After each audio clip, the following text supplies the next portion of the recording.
अस्सलाम वालेकुम, मैं हूं शाहज़ेब खानज़ादा। हुकूमत के लिए अपोजिशन से बड़ा खतरा खुद उसकी कारकर्दगी बन गई है। मगर आज वज़ीर आज़म इमरान खान ने फिर यह दावा किया है कि आइंदा 2.5 साल में हकीकी कारकर्दगी अवाम को नजर आएगी। हुकूमत महंगाई के खिलाफ संजीदा इकदामात कर रही है। ये दावे पहले भी किए जाते रहे हैं, वज़ीर आज़म फिर कर रहे हैं। हुकूमत दावा कर रही है कि 2.5 साल में हकीकी कारकर्दगी दिखाएगी, मगर 2.5 साल हो गए, ना तो हुकूमती फैसलों में तसलसल नजर आ रहा है और ना ही मुआशी टीम बनाई जा सकी है। गैर यकीनी की सूरत हाल अब भी बरकरार है। आज भी नहीं पता कि वज़ीर ख़जाना मुस्तकिल बुनियादों पर इस मुल्क का है या नहीं, जिसकी वजह से मुआशी और कारोबारी सरगर्मियाँ मुसलसल मुतासिर हो रही हैं और मज़ीद मुतासिर होने का खदशा है। 2.5 साल में 2 वज़ीर ख़जाना तब्दील हो चुके, तीसरा वज़ीर ख़जाना कितने अरसे तक रहेगा नहीं पता, और चौथा वज़ीर ख़जाना कौन होगा इस बारे में भी अभी तक नहीं पता। हफ्ते को हुकूमत ने इकनॉमिक एडवाइजरी काउंसिल का ऐलान किया, जिसकी सरबराही वज़ीर आज़म इमरान खान के पास होगी और वज़ीर ख़जाना उसके वाइस चेयरमैन होंगे, जबकि काउंसिल के प्राइवेट मेंबर्स में शौकत तरीन को भी शामिल किया गया है। शौकत तरीन साहब ने हमारे प्रोग्राम में कहा था वो कन्वीनर होंगे, मगर इस नोटिफिकेशन में वो कन्वीनर नहीं है। मगर फिर ये खबरें आ रही हैं कि शौकत तरीन साहब को ही वज़ीर ख़जाना बनाया जाएगा। इस गैर यकीनी की सूरत हाल में मईशत की सिमत कैसे दुरुस्त होगी और मुल्क कैसे दुरुस्त सिमत में जाएगा। वज़ीर ख़ारजा शाह महमूद कुरैशी साहब हमारे साथ मौजूद हैं। शाह साहब बहुत शुक्रिया। शाह साहब, वज़ीर आज़म कह रहे अगले 2.5 साल बेहतर होंगे, मुआशी टीम तक नहीं फाइनल हो रही है। ये नहीं पता कि वज़ीर ख़जाना इस वक्त मुल्क के जो हैं वो मुस्तकिल हैं या नहीं हैं।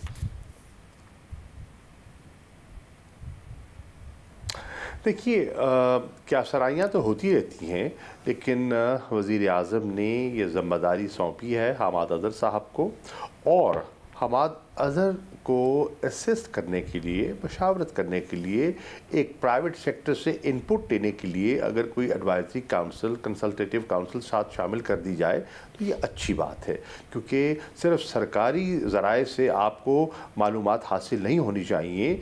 जो प्राइवेट सेक्टर है, जिसने इन्वेस्टमेंट्स करनी है, जिसने पाकिस्तान में ट्रेड को फ़रोग़ देना है, उसका इनपुट बहुत ज़रूरी है।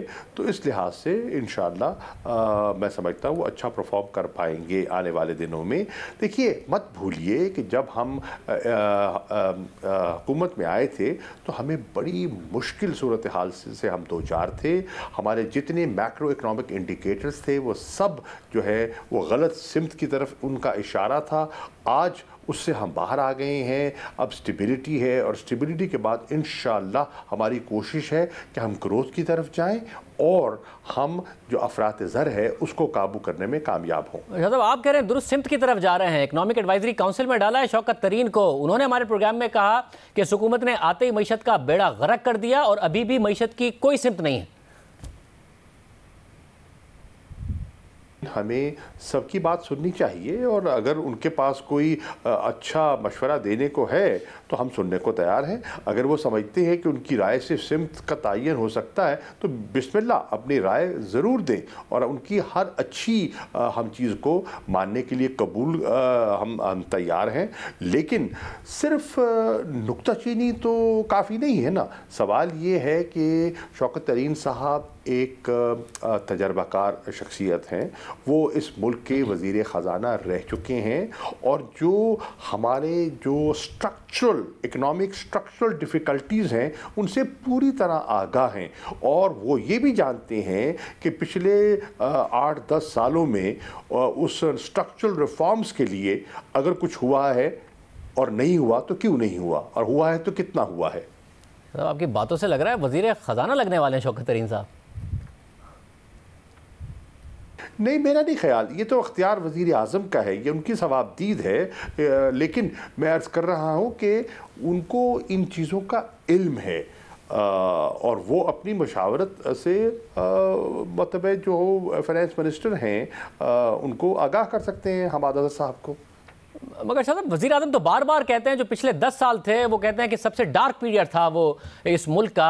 मगर जो पाकिस्तान पीपल्स पार्टी का दूसरा वज़ीर ख़जाना था डॉक्टर हफीज़ शेख साहब, उन्होंने पहले लगा लिया। जो दूसरा वज़ीर ख़जाना था वो जो पहला वज़ीर ख़जाना था वो अब टीम में आ गया। साथ ही एडवाइजरी काउंसिल में इसहाक डार साहब का जो सेक्रेटरी फाइनेंस थे वक़ार मसूद साहब, वो रेवेन्यू में आ गए। तो इतना अगर डार्क पीरियड था, टीम उनकी पूरी क्यों ले आए हैं वज़ीर आज़म? देखिए, फैसला करना होता है सियासी क़यादत ने। जो टेक्नोक्रेट्स हैं, जो माहिरीन हैं, वो अपने मशवरे देते हैं।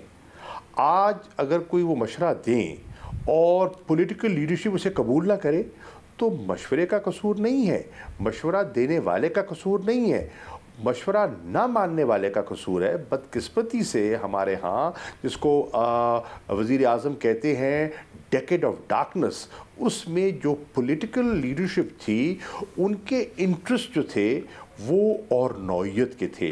वो अपना एक तो कॉन्फ्लिक्ट ऑफ इंटरेस्ट बड़ा वाज़े दिखाई दे रहा था और फिर वो देख रहे थे कि उनको सरकार की ख़जाने से कम और तजोरियों से ज़्यादा दिलचस्पी थी। शाहज़ाब, अगर 2007 तक इन्हीं दो जमातों के साथ मिलकर वज़ीर आज़म कैंपेन कर रहे थे मुशर्रफ के ख़िलाफ़, कि मुशर्रफ ने मुल्क की मईशत तबाह कर दी, मुआशरत तबाह कर दी, दहशतगर्दी में झोंक दिया, फ़ौज को किराए की फ़ौज बना दिया, उस वक्त वो डेकेड ऑफ डार्कनेस था। अब ये डेकेड ऑफ डार्कनेस है। वज़ीर आज़म की अपनी सियासत और फ़ायदे के हिसाब से डेकेड ऑफ डार्कनेस बदलते रहते हैं। नहीं, देखिए इसमें कोई शक नहीं कि वो एक डेकेड गुजरा है और हम एक दहशतगर्दी की जंग की लपेट में थे।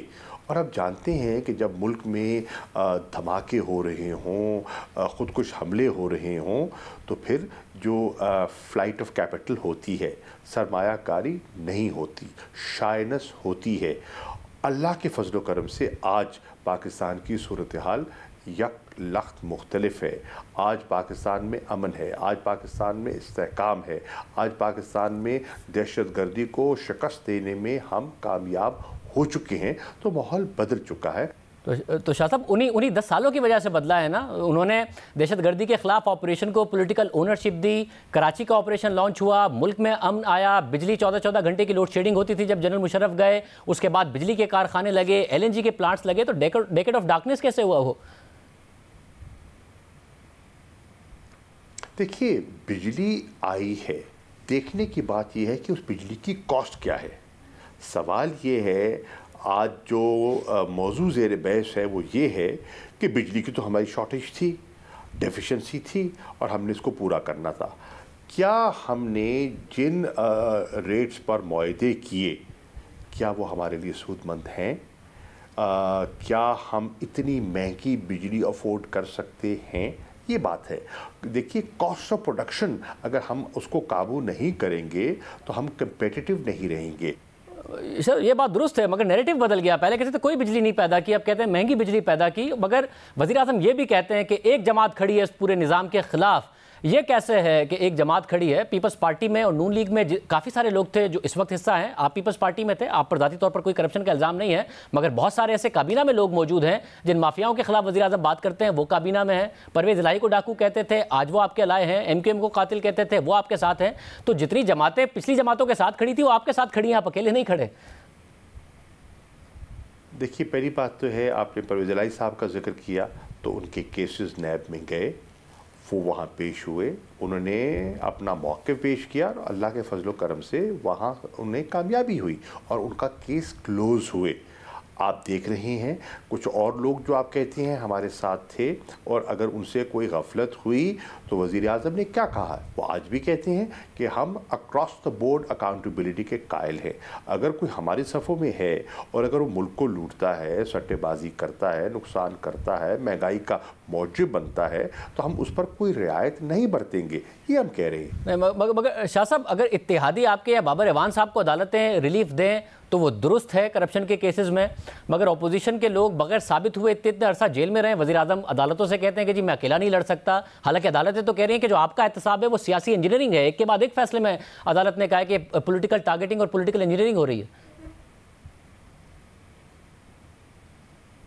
यकीन जाने, पॉलिटिकल इंजीनियरिंग हमारी ख्वाहिश नहीं है, ना हमारा इरादा है, ना हमारी ज़रूरत है। ठीक, हम तो चाहते हैं कि एहतसाब का, शफाफ एहतसाब का अमल आगे बढ़े। हमने तो दावत दी है, ऑपोजिशन को भी दावत दी थी, आइए बैठिए और जो एहतसाब का अमल है, जो कानून है, उसको बेहतर करने की कोशिश करें। मतलब उम्मीद करते हैं कि पिछली दफ़ा नहीं हो सका, इस दफ़ा हो। मगर एक और मसला है कि अगर सिम्त दुरुस्त है तो फैसला साजी में क्यों नज़र आ रही है इनकन्सिस्टेंसी? पहले वज़ीर आज़म बतौर कॉमर्स मिनिस्टर एक फ़ैसला करते हैं, फिर बतौर वज़ीर आज़म उसको काबीना में रिवर्स कर देते हैं, जिसकी आपने देखा कि जो बहुत सारे हैट्स वज़ीर आज़म पहनते हैं उसका कितना मजाक भी बना है। क्या मामला है? देखिए, पहली बात तो ये है कि ECC economic point of view से मामलात को ज़ेर बहस लाती है और उनकी राय में जो उनको दुरुस्त दिखाई देता है वो तजवीज़ कर देती है। काबीना ने एक होलिस्टिक पिक्चर देखनी होती है। अब जो इकोनॉमिक मिनिस्ट्रीज़ हैं वो इकोनॉमिक एंगल देखती हैं। मैं इस मुल्क का वज़ीर ख़ारजा हूँ। मैंने इस खित्ते की सूरत हाल को, हिंदुस्तान पाकिस्तान के जो ताल्लुकात की नौइयत है उनको, जो मकबूजा कश्मीर में हो रहा है उसको, और जो हमारी इकोनॉमिक ज़रूरियात हैं उनमें एक तवाज़ुन कायम करके ओवरऑल सिचुएशन देखनी है। हमने कब कहा है कि हम बेहतरी नहीं चाहते, हमने कब कहा है कि हम तिजारत नहीं चाहते, लेकिन हमने कहा है एक कंड्यूसिव इन्वायरमेंट तो पैदा कीजिए। और ये कैसे हो सकता है कि कश्मीर में ये जबर हो रहा हो और कश्मीर में ये जुल्म हो रहा हो और आप उस सरफ़े नज़र होकर आप जनाब कहते हैं जी आमदोरफ्त हो रही है और ट्रेड हो रही है। नहीं, एक मुस्बत सोच से आप एक इनेबलिंग एनवायरनमेंट क्रिएट करें तो सब कुछ हो सकता है, और अगर आप ऐसा नहीं करेंगे तो ये मुमकिन नहीं होगा। तो शाह साहब, अगर ये सारी बातें आपको बतौर वज़ीर ख़ारजा पता हैं और अगर आपके पास तिजारत का इजाफी चार्ज हो, इजाफी पोर्टफोलियो हो, तो आप भूल तो नहीं जाएंगे वज़ीर आज़म की तरह समरी भेजते हुए कि ये सारी की सारी बातें कश्मीर, भारत, या भूल जाएंगे?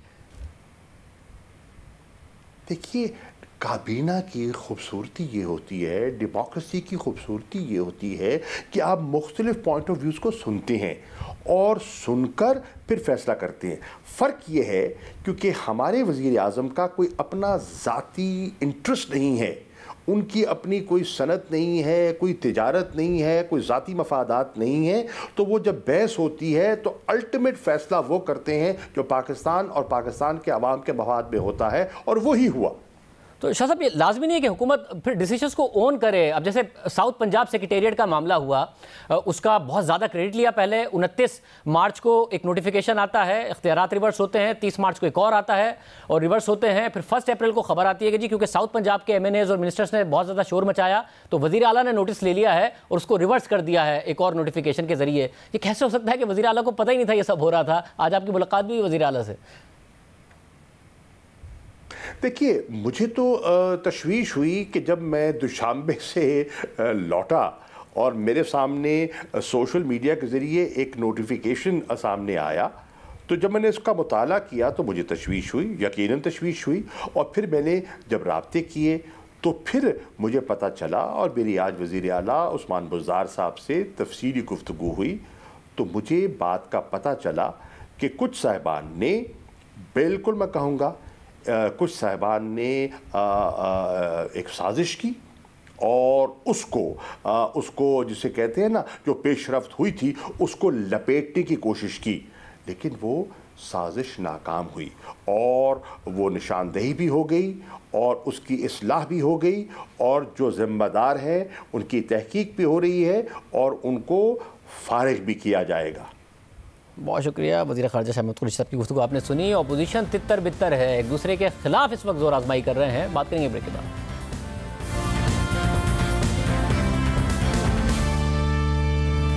पाकिस्तान डेमोक्रेटिक मूवमेंट इंतशार का शिकार है। हुकूमत को घर जाने के नोटिस देने वाले अपोजिशन इत्तेहाद ने अपनी ही 2 जमातों को नोटिस जारी कर दिए हैं। PDM के सेक्रेटरी जनरल शाहिद खान अब्बासी का कहना है कि पीपल्स पार्टी और ANP को शो कॉज जारी कर दिए हैं। नोटिस में वजाहत मांगी गई है कि बाहर से वोट क्यों लिए। शो कॉज नोटिस में ऑपोजिशन लीडर के लिए बाप के सेनेटर्स की हिमायत लेने पर एतराज़ उठाया गया है। नोटिस में लिखा है कि पीपल्स पार्टी ANP के इकदाम से ऑपोजिशन इत्तेहाद और तहरीक को नुकसान पहुंचा। शो कॉज में दोनों जमातों को 7 रोज़ में वजूहात बयान करने की हिदायत की गई है। आज सेनेट के ऑपोजिशन लीडर चैम्बर में यूसुफ रज़ा गिलानी की ज़रिए सदारत इजलास हुआ, लेकिन दूसरी जानिब आज़ाद ऑपोजिशन का इजलास नून लीग के सेनेटर आज़म नज़ीर तारड़ की सरबराही में हुआ, जिसमें Noon league, JUIF, PK MAP, national party और BNP मैंगल के सेनेटर्स शरीक हुए। इजलास के बाद सेनेट इजलास में आज़म नज़ीर तारड़ ने कहा कि 5 जमातों के 27 सेनेटर्स ने अलग अपोजिशन ग्रुप बनाया है, हमें अलग अपोजिशन बेंच अलॉट किए जाएं। पीपल्स पार्टी और PDM वाज़े तौर पर अलग रास्ते पर नजर आ रही हैं। पीडीएम का वजूद अमली तौर पर पीपल्स पार्टी के होते हुए अभी खत्म नजर आ रहा है। हमारे साथ नून लीग के रहनुमा एहसन इकबाल साहब और पीपल्स पार्टी के रहनुमा कमरुज़्ज़मा कायरा साहब मौजूद हैं। कायरा साहब, पहले आपसे, कायरा साहब आपको शो कॉज नोटिस जारी किया गया है, आज जो सेनेट में हुआ वो भी आपने देखा है। नून लीग कह रही है आपकी राहें जुदा हो गई हैं, आपने अपना इजलास जो सीसी का बुलाना था, बताना था इस्तीफों का, वो भी नहीं बताया। क्या इसलिए नहीं बुलाया और इसलिए नहीं बताया कि ऐलान करके इस्तीफे ना देने से बेहतर है कि ऐलान ना करके इस्तीफे ना दें? देखिए, सीसी का इजलास तो शाहजेब साहब इसलिए मनसूख करना पड़ा, मुलतवी करना पड़ा कि हुकूमत ने अचानक दोनों ऐवानों के इजलास रख लिए और हमारे सीसी के काफी मेंबर्स उन इजलासों के मेंबर हैं, लिहाजा उनकी पार्टिसिपेशन के लिए जरूरी था कि हम चंद दिन के लिए इसको आगे करते। वो तो एक मजबूरी के तहत किया गया। उसको इस तरह इंटरप्रेट करना ये बड़ी ज्यादती वाली बात है, बदएतमादी है, जिसको जो नहीं करनी चाहिए थी। दूसरी जो खत लिखा गया है, ये तो शायद वैसे ही बड़े हैरानगी की बात है कि एक जमात अपने आप को एक मास्टर के तौर पे बिहेव करने लगी है। यानी कौन सा कानून है, कौन सा असूल है, क्या इस मुल्क के अंदर इससे पहले कोई इंतखाबी ये जो जमातों के अलायंसेस नहीं बने, अपोजिशन इकट्ठी नहीं हुई? कौन सा कायदे कुलिये बने हुए हैं कि आप किसी जमात को चार्जशीट करेंगे, किसी जमात को आप शोकाज देंगे? और शायद खाकान अब्बासी साहब ने किस कानून, किस असूल के तहत उसूल ये बता रहे हैं कि आप पीडीएम के फैसले नहीं मान रहे हैं, हुकूमत के करीब जा रहे हैं, उसे बचा रहे हैं। हमने पीडीएम का जो असूल बनाए थे वो लिख के सारी जमातों के इकरार से साइन किए थे। उन साइन शुदा चीजों में अगर कोई चीज नहीं हो रही या नहीं की जा रही तो वो तो मुस्लिम लीग नहीं कर रही। यानी वो इस्तीफे देने की जो बात है उस पर तो हम तैयार हैं, लेकिन वो कह रहे हैं कि जनाब आप जो लिखा हुआ है उस चार्टर के अंदर कि आप अदम एतमाद की तहरीक मूव करेंगे, इसको छोड़ दें और डायरेक्टली इस्तीफों पे चले जाएं। यानी जो काम खुद नहीं कर रहे उसका इल्जाम हमको दिए जा रहे हैं। पीडीएम जो है ये कंसेंसस बेस्ड फैसला साजी के ऊपर था, ये कसरते राय के ऊपर नहीं। कोई भी 10 जमातों में से एक जमात किसी एक बात पे अगर एग्री नहीं करती तो वो किसी बाकी जमातों पे बाइंडिंग नहीं है, वो पीडीएम का असूल नहीं बन सकता। हम कोई एक जमात बन गए हैं कि हम, और क्यों ये समझ रही है मुस्लिम लीग कि जिस तरह वो सोचते हैं सब जमातें वही सोचेंगी तो वो ठीक है, वरना वो खराब हो जाती हैं, वरना उनका जमहूरी क्रेडेंशियल्स उनके खराब हो जाते हैं। ऐसा बिल्कुल नहीं है। हम अपने अपने सोच के हामिल लोग हैं और अगर किसी बात से इन्हिराफ हो रहा है तो उनकी तरफ से हो रहा है और सिर्फ उस पर नहीं हो रहा। शाहजेब साहब, आपके इल्म में है पंजाब के अंदर क्या हुआ? इसी पीटीआई के साथ मुकमका करके आपने सीटें ले ली, बांट ली। उस बंदर बांट के ऊपर हम तो एतराज नहीं कर रहे हैं, हमने तो नहीं कहा कि ये क्यों हुआ। आपने मोहम्मद जुबैर साहब जाके 2 दफा आर्मी चीफ से मिलते हैं, किस काम के लिए मिलते हैं? हम तो नहीं सवाल कर रहे थे, हमने तो नहीं कहा था कि डील हो रही है या डील की बातें की जा रही है। लेकिन इस तरह एतराज करना और इस तरह बिहेव करना और उसके ऊपर ये रिएक्शन देना, ये कौन सा ऐसा गुनाह कर बैठे हैं हम भाई? तो आप मुतमईन करेंगे, शो कॉज नोटिस का जवाब देंगे या जवाब ही नहीं देंगे? देखिए, मुझे नहीं पता मेरी जमात इस पे क्या फैसला करती है, लेकिन मेरी जात तक हो तो मैं तो इसको रद्दी का कागज भी नहीं समझता। कि मतलब ये तो एक वैसे ही गैर क्या, मैं नहीं कहना चाहता, ये गलत हरकत की गई है। इस तरह किसी जमात को शोकाज कर देना और फिर आपने एक मीटिंग कॉल कर ली जिसमें मौलाना फजलुर रहमान साहब जो हैं वो डेरा इस्माइल खान में है, बीमार हैं, उनकी तबीयत ठीक नहीं, तो राजा परवेज अशरफ साहब सीनियर वाइस प्रेसिडेंट है पीडीएम के, आप उनको बुलाते नहीं है। आप 2 जमातों को बुलाए बगैर, 3 जमातों को बुलाए बगैर अपने तौर पे बैठ के फैसले कर देते हैं और उन फैसलों के ऊपर बैठ के आप खत भी लिख देते हैं। ये किसने इस्तेमाल काट दिया इनको? मतलब अगर सीसी का इजलास आपने सेनेट की वजह से नहीं किया तो फिर अगली तारीख क्यों नहीं दी? कब होगा इजलास? वो मेरे ख्याल में आज ये कल अनाउंस हो जाएगी। अच्छा, तो फिर आपकी राहें जुदा ना समझी जाएं, जो नून लीग जो बात कर रही है और जो आप भी जाहिर रिस्पॉन्ड कर रहे हैं कि अब राहें जुदा हैं आपकी पीडीएम से? देखिए, ये अगर कोई करना चाहता है तो बदकिस्मती की बात है, इस मुल्क की भी बदकिस्मती होगी, उनकी अपनी मर्जी है, वो अपने, उनका हक हासिल है उनको। हम उनको सिर्फ इतना ही कह रहे हैं कि मेहरबानी करें, अभी भी हालात इतने नहीं बिगड़े कि, लेकिन जिस तरह की गुफ्तगू उन्होंने शुरू कर रखी है और जो लहजे और जो तरीकाकार अडॉप्ट किया गया है और खास तौर पे ये शोकाज वाला, ये किसी सूरत काबिल कबूल नहीं हो सकता। बड़ी तल्ख है हमारी तारीख इस मुल्क की, और ना उनसे कोई तारीख छुपी है ना हमसे कोई तारीख छुपी है। अगर कोई क्वेश्चनर देने पड़े, अगर कोई सवाल नामे आए तो फिर बहुत सारे सवाल उठेंगे और रिसेंट माजी के छोड़िए, माजी बईद को, इस करीब माजी की बातें बहुत सारी उठेंगी जिसके जवाब नहीं होंगे हमारे दोस्तों के पास। लेकिन हम नहीं चाहते, हम चाहते हैं कि तल्खियां छोड़े, एक तरफ रखें और हम पाकिस्तान के लोगों को इन मुश्किल हालात से, इस अजाब से जान छुड़ाने के लिए इस हुकूमत के खिलाफ कोशिश करें।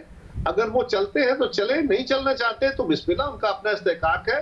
पीपल्स पार्टी इंडिविजुअली या कलेक्टिवली अपनी जिम्मेदारी अदा करती रहे। बहुत शुक्रिया। एहसन इकबाल साहब से गुफ्तगू करेंगे इस पर एक ब्रेक के बाद।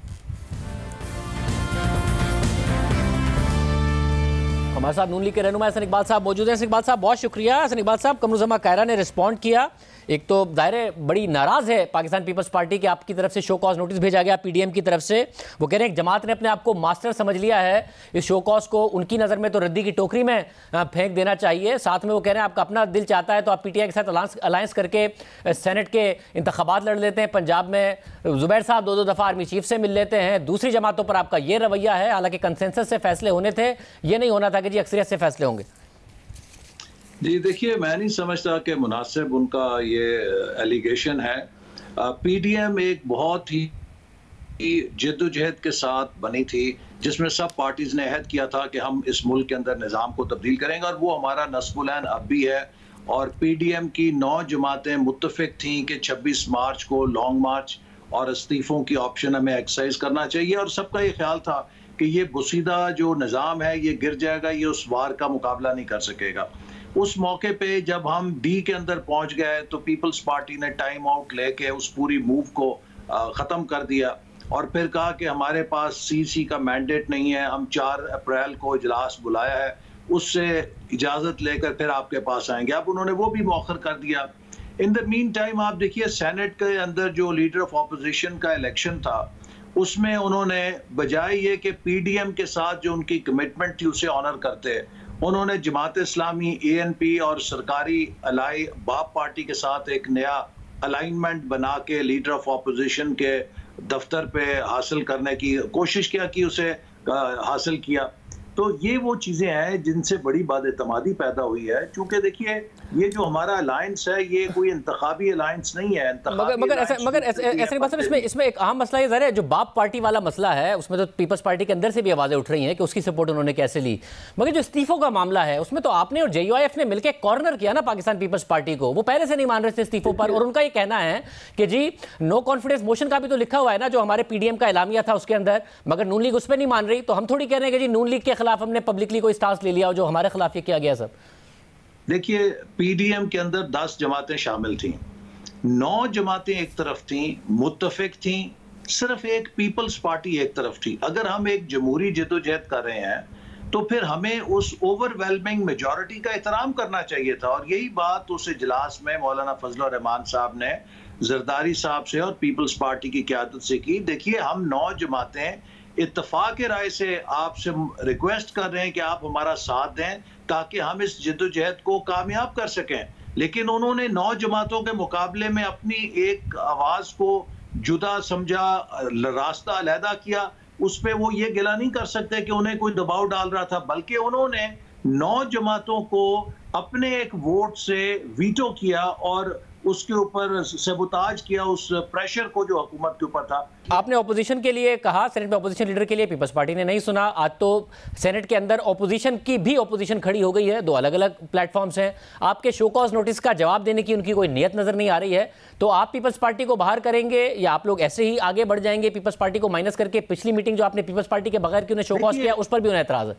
अब अगर पीपल्स पार्टी इसी तरह इसी रवैये पे रहती है तो मेरा ख्याल है कि फिर शायद एक इम्कान इसके अंदर, जैसे कहते हैं हर क्राइसिस में एक अपॉर्चुनिटी होती है, पीडीएम की जो बाकी मादा जमातें हैं इनमें बहुत हम आंगी है, और हो सकता है कि ये पीडीएम जमातें एक इंतखाबी इत्तेहाद के अंदर डाल जाएं जो कि अगले इलेक्शन में एक बहुत पोटेंट फोर्स होगा। मगर ऐसे बात साहब, 2 चीजें क्लियर हैं, एक तो आपको शो कॉज का जवाब नहीं आएगा, दूसरा आपको इस्तीफे की लिए हाँ नहीं मिलेगी पीपल्स पार्टी की तरफ से। तो उस सूरत में फिर ये समझा जाए कि आप उनके बगैर आगे बढ़ेंगे, क्योंकि उसके बगैर आप इस्तीफा तो आपने खुद ने भी नहीं देना है, तो फिर आगे क्या बढ़ेंगे आप?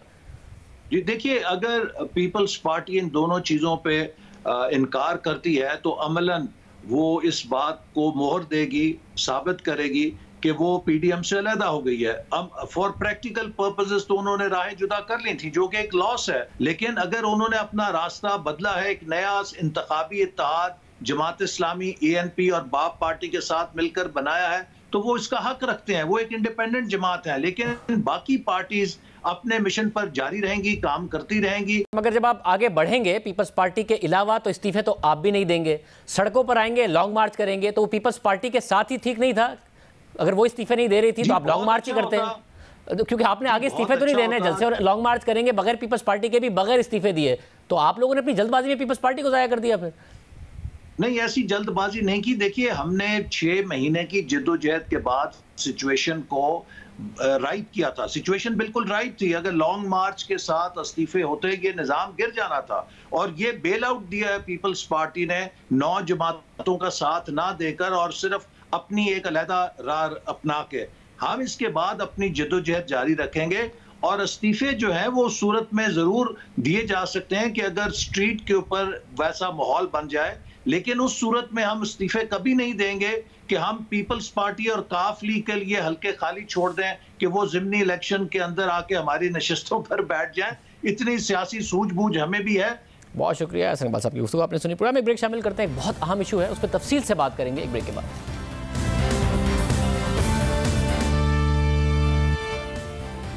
कल वज़ीर-ए-आज़म इमरान खान टीवी पर आए, लोगों के बराह रास्त सवालात सुने और उनके जवाब दिए। वज़ीर-ए-आज़म इमरान खान ने कल एक अहम समाजी पहलू पर भी बात की, और वो मामला था ख़वातीन और बच्चों के साथ जिनसी ज़्यादती का। वज़ीर-ए-आज़म इमरान खान ने तस्लीम किया कि जिनसी ज़्यादती के जितने केसेस रिपोर्ट हो रहे हैं, हकीकत में वो इससे कहीं ज़्यादा हैं। ये एक अहम बात थी जो वज़ीर-ए-आज़म की तरफ से की गई, मगर उन्होंने रेप केसेस से मुताल्लिक एक चौंका देने वाला बयान भी दिया और ऐसे वाक़यात को ख़वातीन के पर्दे से जोड़ दिया। ये गलतफहमी में नहीं रहना चाहिए कि ये जितनी जो रिपोर्ट हो रहा है उतने केसेस हैं, इससे बहुत ज़्यादा केसेस हैं बच्चों के ख़िलाफ़ जो ये बदकारी है, और दूसरा रेप है। जिस माशरे के अंदर भी अगर आप फांसी बढ़ाते जाएं तो वो कोई तो उसका असर होगा ना। हमारे दीन में क्यों मना किया हुआ है? ये सारा जो पर्दे का कॉन्सेप्ट है ये क्या है कि टेम्पटेशन ना हो माशरे में। अब माशरे के अंदर हर इंसान के अंदर वो होती नहीं है, ताकत नहीं होती, विल पावर नहीं होता। माशरे के अंदर जितनी जितनी बढ़ाते जाएंगे फांसी और आप इसकी एहतियात नहीं करेंगे, इसके असरात हैं। वज़ीर-ए-आज़म इमरान खान अगर पर्दे से मुताल्लिक बात करना चाहते हैं, उनका हक है, कर सकते हैं, अपने नज़रिए को आवाम के सामने रख सकते हैं, लेकिन वो ये तासुर नहीं दे सकते कि ख़वातीन के लिबास की वजह से रेप केसेस होते हैं। ये इशारा भी नहीं दे सकते कि रेपिस्ट अपने जज्बात पर कंट्रोल नहीं कर सकता। वज़ीर-ए-आज़म की तरफ से ये बराह रास्त विक्टिम ब्लेमिंग है, जो सिर्फ अफसोसनाक नहीं बल्कि ख़तरनाक भी है। रेप का या जिनसी ज़्यादती का ताल्लुक लिबास या पर्दे से नहीं है, बल्कि ताकत के मुजाहरे से है। ये मामला बुनियादी तौर पर शहवानियत का नहीं बल्कि दूसरे शख्स पर काबू पाने का है। यही वजह है कि माजी में जब भी जंगें हुई तो फातिह अफवाज ने मकबूजा मुल्क की ख़वातीन का रेप किया, उनसे जिनसी ज़्यादती की, खुद को ताकतवर साबित करने के लिए और उन्हें नीचा दिखाने के लिए। रेप, रेपिस्ट और मुतासरा शख्स से मुतालिक बहुत सी ऐसी बातें हैं जिन्हें वसी पैमाने पर दुरुस्त तस्लीम किया जाता है, मगर वो हक़ाइक़ पर मबनी नहीं होती। शायद वज़ीर-ए-आज़म भी ऐसे मफरूज़ों को दुरुस्त मानते हैं। वो मफरूज़े क्या हैं और हकीकत क्या है, इसका जायज़ा लेते हैं और आपके सामने हक़ाइक़ रखते हैं। दुनिया के 3 ममालिक में रेप से मुतालिक फ़र्ज़ी दास्तान यानी मिथ और हक़ाइक़ यानी फैक्ट से मुतालिक रिसर्चेज़ हुई हैं, और इन रिसर्चेज़ में रेपिस्ट और मुतासरा शख्स के इंटरव्यूज़ भी शामिल हैं, साइकोलॉजिस्ट और प्रोसिक्यूशन के तज्ज़िये भी शामिल हैं। सबसे पहले जायज़ा लेते हैं अमेरिका के जस्टिस डिपार्टमेंट की तहकीक का। अमेरिकी इदारे की तहकीक के मुताबिक रेप जैसे जुर्म और इस जुर्म में मुतासरा शख्स से मुतालिक बहुत सी फर्जी दास्तानें हैं, जिसमें पहला मफरूज़ा ये है कि रेप जोश और जज्बात का जुर्म है। ख्याल किया जाता है कि रेपिस्ट इंतहाई गैर मामूली शहवत में मुब्तला होता है, जिसकी वजह से वो अपने कंट्रोल से बाहर होता है। मगर माहिर नफ्सियात ने यह दरियाफ्त किया है कि रेप के ज़्यादातर केसेस में जिनसी ख्वाहिश को कंट्रोल नहीं कर पाने का मामला नहीं देखा गया, बल्कि जिनसी हमले के पीछे जो मुहर्रिक होता है वो अक्सर दूसरे शख्स पर काबू पाने या उसे कंट्रोल करने की ख्वाहिश होती है। रेप बुनियादी तौर पर ताकत और गुस्से का इक़दाम होता है, और इस जुर्म में जिनसी पहलू बुनियादी नहीं बल्कि सानवी हैसियत रखता है। अमरीकी इदारे की तहकीक के मुताबिक रेप से मुतालिक जो दूसरा मफरूज़ा है वो ये है कि जो ख़वातीन मोहतात होती हैं उनका रेप नहीं होता, मगर ये मफरूज़ा गलत है। रेप किसी भी जगह, किसी भी मौके पर और किसी भी वक्त हो सकता है। ब्यूरो ऑफ जस्टिस स्टेटिस्टिक्स के अदाद-ओ-शुमार के मुताबिक 35% रेप मुतासरा शख्स के घर के अंदर या करीब होता है, और दफ्तरों, स्कूलों में भी रेप के वाक़यात हुए हैं। अमरीकी तहकीक के मुताबिक कुछ हिफाजती इक़दामात हैं जो ख़वातीन ले सकती हैं, मगर सबसे मोहतात खातून भी मुकम्मल तौर पर इस जुर्म से महफूज नहीं है। अमरीकी इदारे की तहकीक के मुताबिक एक मफरूज़ा यह है कि ख़वातीन भड़काने वाले लिबास पहनकर या रवैया अपनाकर रेप को अपनी तरफ मुतवज्जो करती हैं, मगर ये मफरूज़ा गलत है। ये कहना कि कोई पुरकशिश खातून रेप की मुस्तहिक है, ये बिल्कुल वैसा ही है कि हर अमीर नज़र आने वाला मर्द लुटने का मुस्तहिक होगा। अमरीकी जस्टिस डिपार्टमेंट की तहकीक के मुताबिक एक मफरूज़ा यह है कि अगर औरत मुज़ाहमत करे तो रेप होना नामुमकिन है, जबकि तहकीक के मुताबिक ज़्यादातर मुतासरा ख़वातीन किसी न किसी तरह जिनसी हमले की मज़ाहमत करती हैं, लेकिन रेपिस्ट के पास सामने वाले शख्स को हैरान करने और ज़्यादा ताकत होने का एडवांटेज होता है। 85% केसेस में ताकत का इस्तेमाल देखा गया है और 25% मुतासरा लोगों को या तो ख़तरनाक हथियार से मारने की धमकी दी गई या तो इसका इस्तेमाल किया गया। इस तहकीक में और भी बहुत से मामलात हैं जिन पर खुलकर बात की गई है। इसी तरह एक और मगरबी जमहूरी मुल्क बरतानिया है और बरतानिया की क्राउन प्रोसिक्यूशन ने भी रेप से मुताल्लिक एक तहकीक की है। इसमें भी फर्जी दास्तान और हक़ाइक़ का जायज़ा लिया गया है। तहकीक के मुताबिक वसी पैमाने पर यह एक फर्जी दास्तान मशहूर है कि रेप जोश व जज्बे का जुर्म है, जिससे लोग ये गुमान करते हैं कि रेप उकसाने की वजह से फितरी तौर पर हो जाता है और पहले से रेपिस्ट के जहन में ये चीज़ नहीं होती। और ये भी गुमान किया जाता है कि मर्द एक ऐसी जिनसी शहवत में मुब्तला हो जाते हैं जो उनके कंट्रोल से बाहर होती है।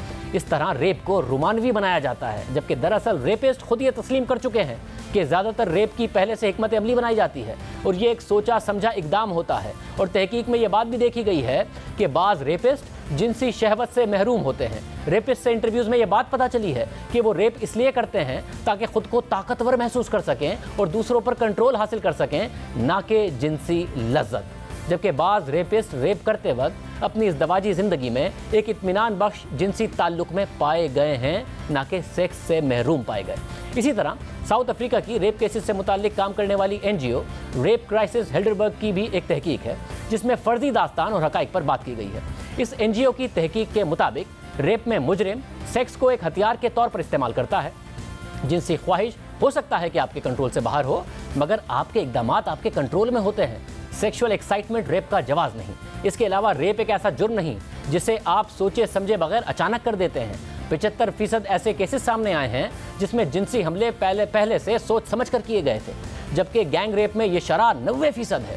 तहकीक के मुताबिक एक मफरूज़ा यह है कि जिनसी तौर पर हमलावर ज़्यादातर पागल या नफ्सियाती मरीज़ होते हैं जो मुतासरा शख्स को नहीं जानते, जबकि हकीकत यह है कि 80% केसेस में जान पहचान के लोग देखे गए हैं। रेपिस्ट आपके साथ काम करने वाला आपका दोस्त और ख़ानदान का फ़र्द भी हो सकता है। तहकीक के मुताबिक एक मफरूज़ा ये भी है कि जिनसी तशद्दुद में कभी कभार मुतासरा शख्स की भी गलती होती है, जबकि हकीकत में मुतासरा शख्स की कभी गलती नहीं होती। इस गलत यकीन की वजह से लोग समझते हैं कि मुतासरा लोग अपने इक़दाम और लिबास की वजह से जिनसी तशद्दुद का जवाज़ देते हैं, जबकि हकीकत में इससे कोई फ़र्क नहीं पड़ता कि मुतासरा शख्स ने कैसा लिबास पहना है या उसने कोई नशा किया है या नहीं, या वो रात को अकेली थी। कोई नहीं कहता कि आओ मुझे रेप करो। इसकी जिम्मेदारी हमेशा मुजरिम पर होती है, मुतासरा शख्स पर नहीं। दूसरा मामला यह है कि वज़ीर आज़म समझते हैं कि जिनसी ज़्यादती से मुताल्लिक कवानीन सख्त हैं, मगर सिर्फ कवानीन से मसला हल नहीं होगा, मुआशरे को इस हवाले से जंग लड़नी है। मगर दरअसल जुर्म की रोकथाम की जिम्मेदारी मुआशरे की नहीं होती, रियासत की होती है, और मुआशरे की सिमत का तयन भी रियासत करती है। कवानीन ज़रूर सख्त होंगे, मगर कवानीन पर अमल दरामद सख्ती के साथ नहीं हो रहा तो क्या मुआशरा कानून पर अमल दरामद कराएगा या हुकूमत करवाएगी? हमारे मुआशरे में ज़्यादातर जिनसी ज़्यादती के केसेस इसलिए रिपोर्ट नहीं होते क्योंकि इंसाफ मिलने की तवक्को नहीं होती। मुतासरा खातून जब अदालत जाती हैं तो मुलजिम के बजाय उनका अपना ट्रायल शुरू हो जाता है। उससे पहले पुलिस स्टेशन में भी उनके साथ ऐसा सलूक किया जाता है। उनके लिबास, उनकी वर्जिनिटी और उनके किरदार पर सवालात उठाए जाते हैं। जस्टिस मंसूर अली शाह ने हाल ही में रेप केसेस से मुताल्लिक एक तारीखी फैसला जारी किया और लिखा कि रेप केसेस का जो क्रिमिनल ट्रायल होता है उसमें मुतासरा शख्स नहीं बल्कि मुलजिम ट्रायल पर होता है। इसलिए अदालतें मुतासरा शख्स के लिए गैर मौजू अल्फाज का चुनाव ना करें जिसमें सेक्स की आदी, बदकिरदार औरत, नॉन वर्जिन, आवारा औरत जैसे अल्फाज शामिल हैं। जस्टिस मंसूर अली शाह ने अपने फैसले में लिखा कि तमाम खवातीन इस बात के क़तई नज़र कि उनकी शोहरत क्या है और उनका माजी क्या है, वो सब तहफ़्फ़ुज़ की मुस्तहिक हैं। यानी अदालतें फैसला दे रही हैं कि मुतासरा लोगों के साथ रवैया ठीक नहीं, उनको तहफ़्फ़ुज़ नहीं दिया जाता, उन्हीं का ट्रायल शुरू कर दिया जाता है। इसलिए ऐसे वक्त में विक्टिम ब्लेमिंग के बजाय निज़ाम को बेहतर करने की ज़रूरत है, जो वज़ीर आज़म की ज़िम्मेदारी है। इजाज़त दीजिए, अल्लाह हाफ़िज़।